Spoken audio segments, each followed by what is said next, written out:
coming, and I'd like to thank Brian for organising this. And as everybody else has addressed the question of being an LA poet, I thought I'd better address that question. Obviously, I'm not a citizen of LA, I'm not even a citizen of America. And I don't identify with the city of LA as a city. I love living here, but I don't identify as Los Angelino. But it is true, definitely, to say that coming to Los Angeles was an enormously formative experience in my work as a poet. In fact, if I hadn't come to Los Angeles, I don't think I ever would have become a poet. So I'm just going to talk a little bit about what my work is about, and by way of doing that, you'll come to see why I became a poet when I moved to LA. So I have an overarching project which I've been working on for something like 30 years now. I don't want to give away my age too closely. And it's my theory, and I'm sticking to it, and it's got vast pieces to it, and it's going to take me the rest of my life to get even some of it out. And the way I develop it is a theory about the relationship between language, subjectivity, and fleshy being, or bodies, if you want to call it that. But the way I do my research is I play with language, literally in the way that people play with music. So if you think of, say, the Western music system as a particular set of relationships, which are what they are, whatever you think about them, but within that set of relationships you can make infinite arrangements. As we know, you can get everything from Bach to J-Lo. And as a system of relations which you can play with and make different arrangements in, obviously it's very, very different than, say, Chinese or Chinese music. So if that's also a different system of relations that is what it is, and people can play with that. So what I do is, in my work, I play with language, and as if it's like music. And so obviously in doing this, I see this as a form of research. That is to say, I'm researching into very particular things, which for me is the relationship between language, subjectivity and body, but I do it through this linguistic play. And so I'll give you an example, which is what ultimately became the basis of my first book.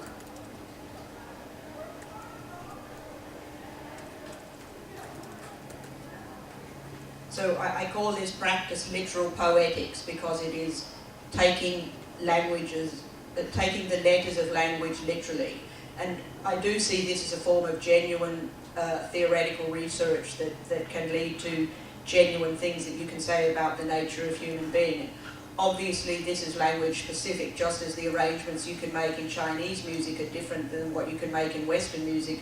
So the kind of things that would come out of a linguistic play with English are radically different than if you did the same thing with Chinese or Spanish or whatever other language. So anything that comes out of that can only be said as a finding that can be claimed about beings who are infested with English, and that's what my work is about. So if you can see on your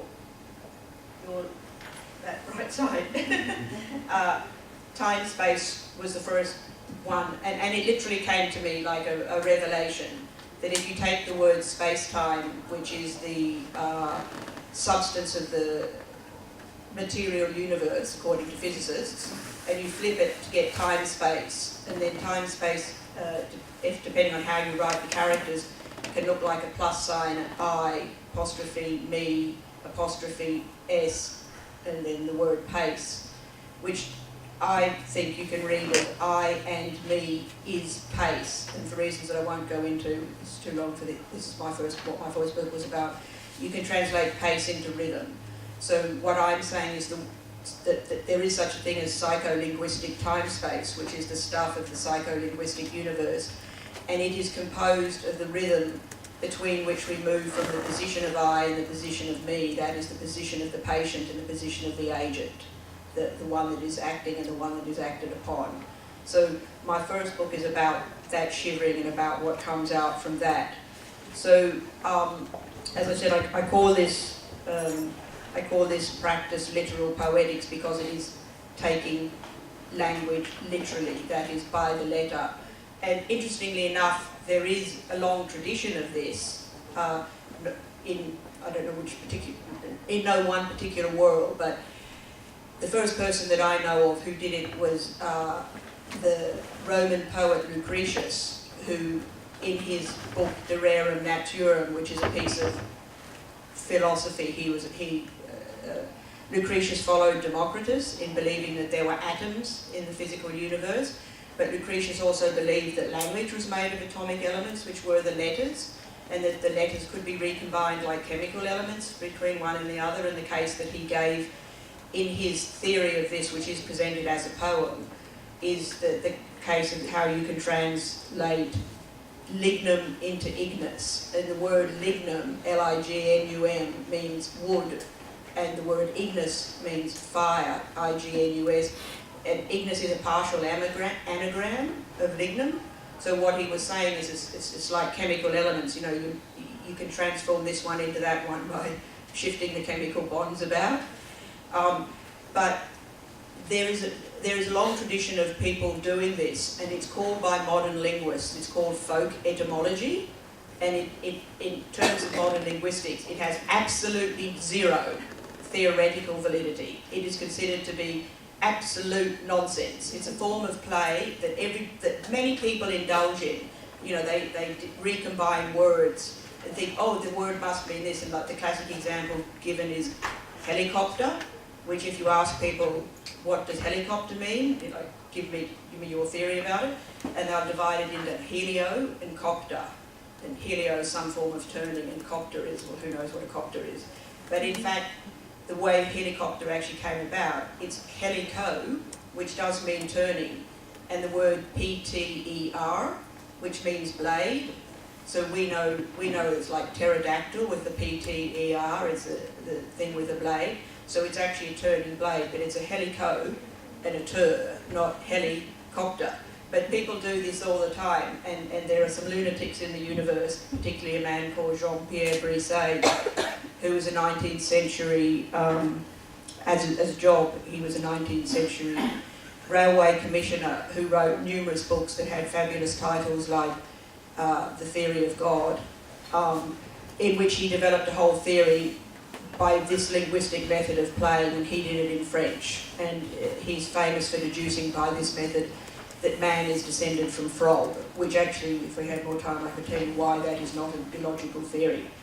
But anyway, so as I said, this practice is, I call it literal poetics, but linguists call it folk etymology, and as I said, it is currently regarded as a totally illegitimate in terms of a science, but hey, I think it works. I think you can produce things out of language this way that do say real things about the world that are worthy of hearing. And interestingly, even though Brisset was this self-taught total outsider who was brought into Western culture because Tristan Tzara made a joke about him, but actually about 10 years ago there was a whole volume of books produced about Brisset, republishing all of Brisset's works, and it had articles by all the great philosophers of the 20th century from Deleuze on down. So many philosophers, actually, or not linguists, but philosophers themselves, think this method of playing with language can produce really interesting things that are worthy of interest.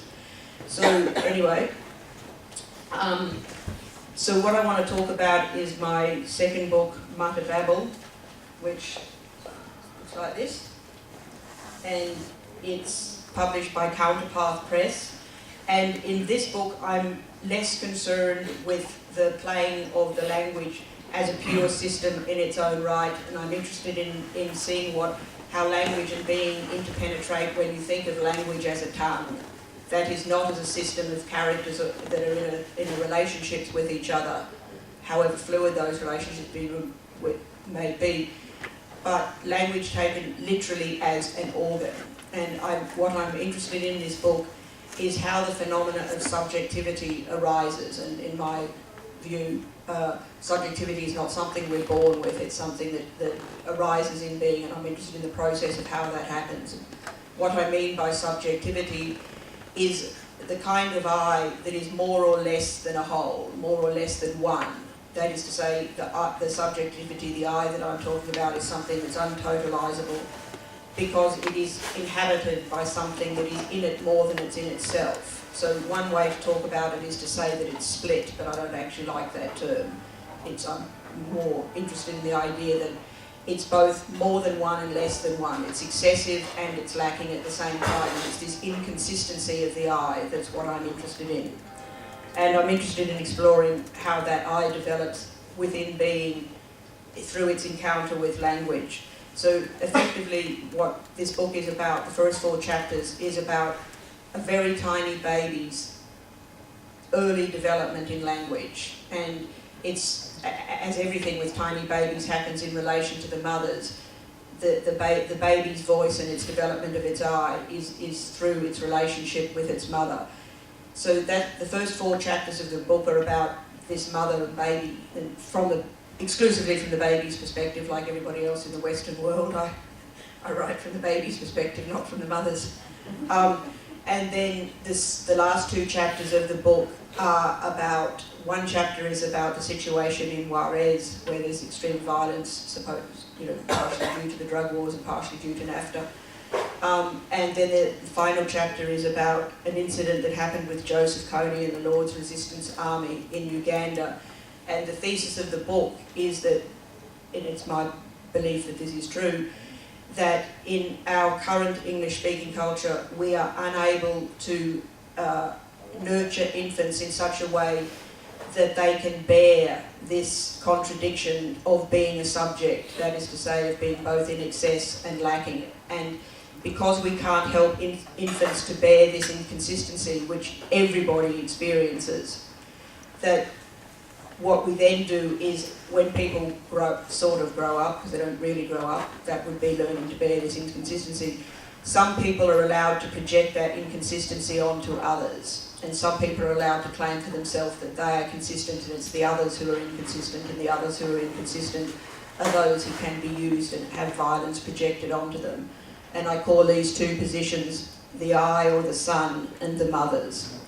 And that's a confusion of gender and generation as well as, and my argument is that people can occupy either of those 2 positions in different aspects of their life. Like me as an individual, I might be an I might be the mothers in relation to my students, but as a first world person in relation to all the people of the third world who we are relying on to supply our needs, I am definitely part of the one. So I'll just show you, I want to show you that the book is very graphic. It's made of a combination of text, hand drawings, and some sort of simple computer-generated graphics. So then I'll show you what the book looks like, and then I'll just read just a couple of short excerpts.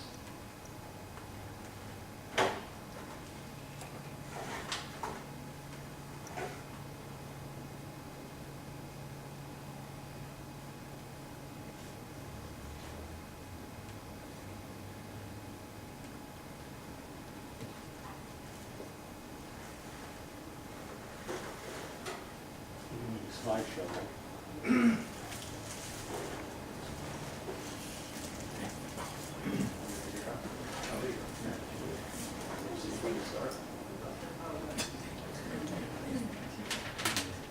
So these are the double-page spreads of the book.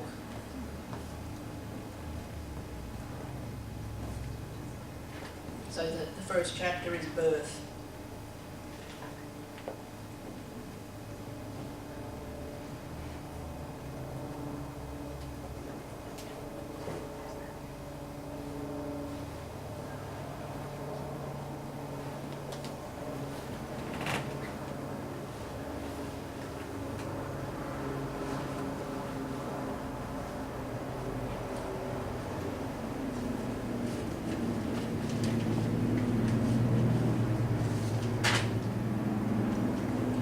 So the second chapter is, this is the mother and the baby playing with each other.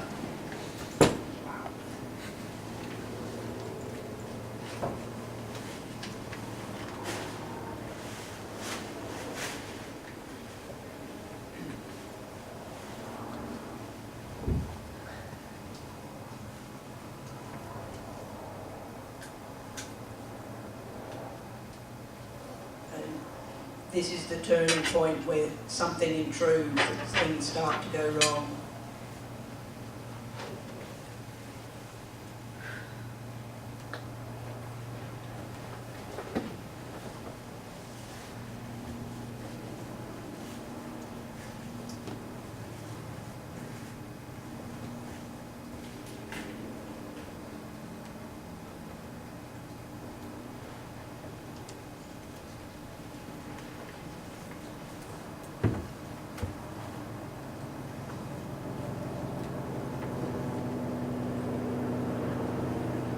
This is the final chapter where the full inconsistency has become apparent to the child and it can't bear it.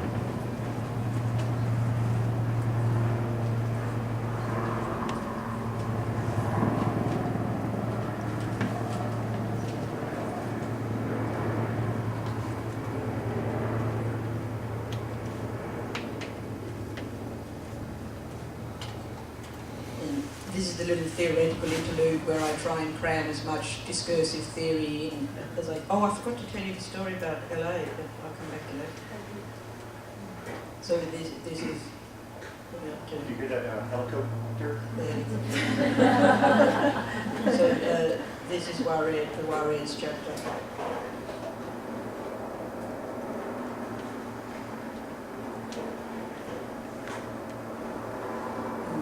This is the chapter about Uganda.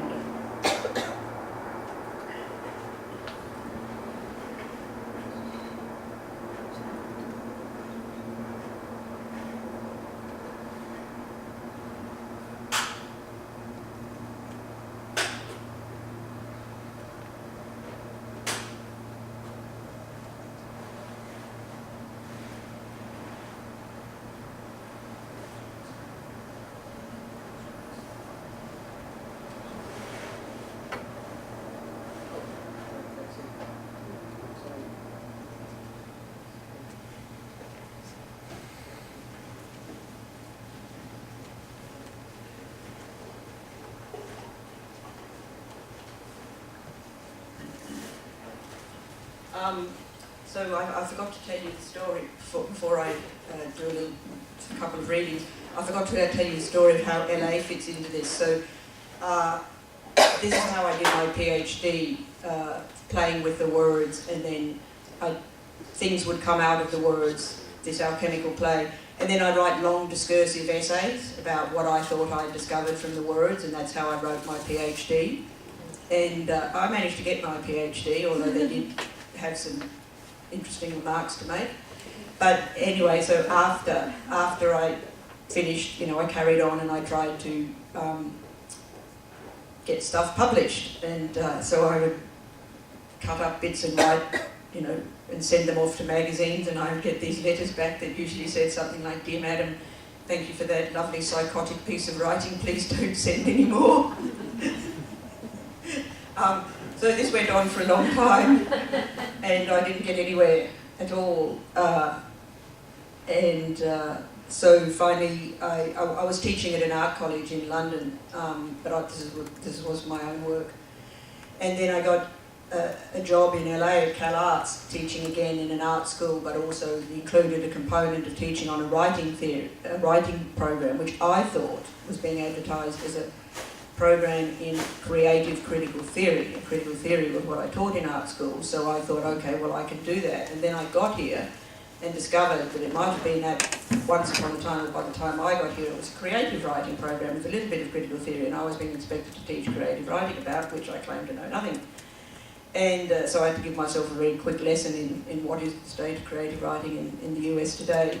And somewhere along the way, my best friend and colleague at Cal Arts, Matthias, saw some of these little things, these little alchemical things, and he said, "Oh, why don't you just publish that as poetry?" And I just looked at it and said, "Well, I can't do that. It's not poetry, it's my research, it's like my archaeology, it's the stuff I dig up and then I write." And he said, no, just present it as poetry.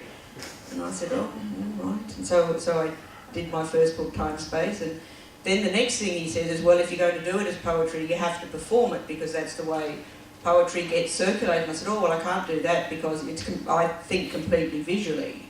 I have a very bad relationship with my voice." And so I said, I can't. He said, you have to. And so I had to develop ways to perform it, and in performing it, the performance is very, very different than what it looks like on the page.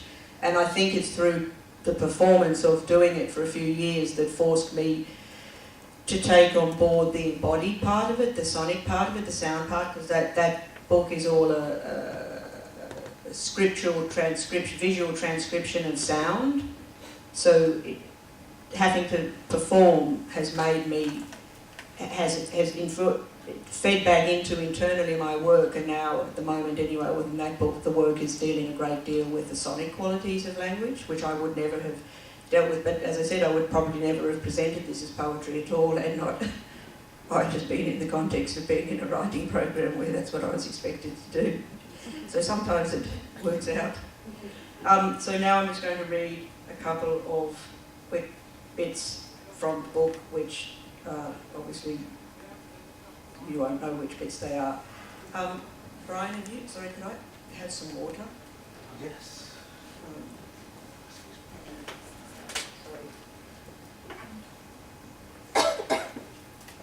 So the first bit I'm going to read is actually the prelude, and then I'm going to read a bit from the mother-baby chapter, then one piece from the chapter where things start to go wrong, and then one piece from the worries chapter.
There was a story.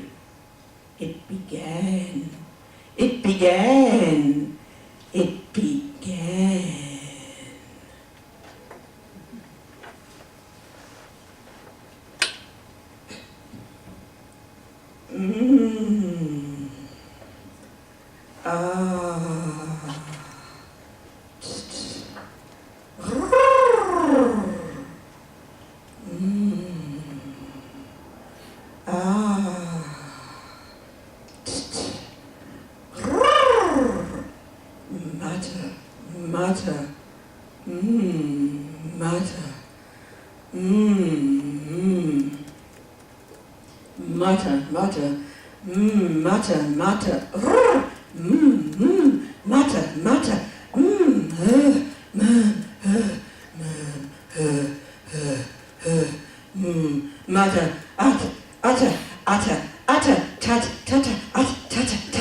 There's something where there should be nothing. But I want the nothing. I want nothing. And there it is. It comes and it comes and it comes and it comes. Lick, lick, lick. Suck, suck. More, more, more, more. The mother's mouth, the mother's tongue, modernity's whole, the scream of her wee. Yes, yes, yes, yes, wee, all the way home. Yes, yes, yes, no.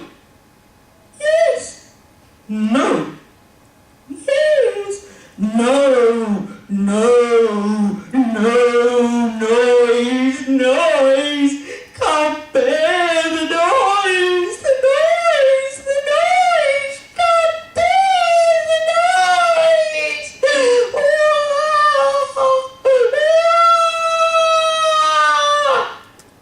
Shut up, shut up, shut up, you cunt. You filthy, filthy, bleeding cunt. You raggedy-mouthed, bleeding whore. You gloomy, abysmal, bleeding hole. Shut up, shut up, shut up, shut up.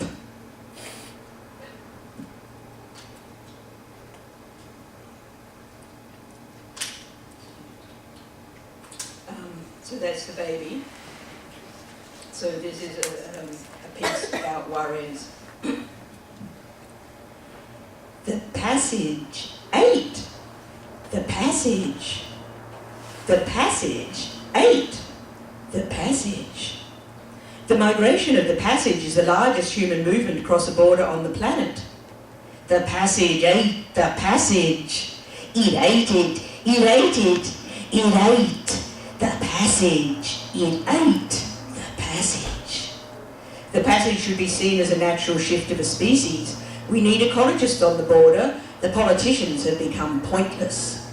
The passage, it ate it, it ate it, it ate, it ate. The passage, it aches. This bleeding passage, it aches, it aches, it aches. The passage is the second largest source of foreign currency just behind oil. It earns somewhere between $30 billion and $50 billion a year. No one really knows, including the people in the passage. The passage, it was not full, could not be full, not full, or still, or still, or full. It could not be still, be still, be still. This passage, it could not be still. The passage creates millions of jobs in the US. We spend billions a year to maintain the world's largest industry and have about 20,000 agents on the border who feed off the passage. The passage, it could not be still, would not be still, could not be still, nor full, nor full, nor still. This passage, it could not be still. The official line of the US government is that the passage is responsible. Only someone who is drugged would believe this claim. Since the President proclaimed war on the passage nearly 40 years ago, there have been two notable accomplishments. The passage is cheaper than ever and of much higher quality. The passage, it aches, it aches, it is hungry, it is angry, it is not still, cannot be still. The passage, this bleeding passage, it aches, it aches, it is hungry, it is angry, it is bleeding. This bleeding passage, it cannot be, it cannot be, it cannot be still. Thank you.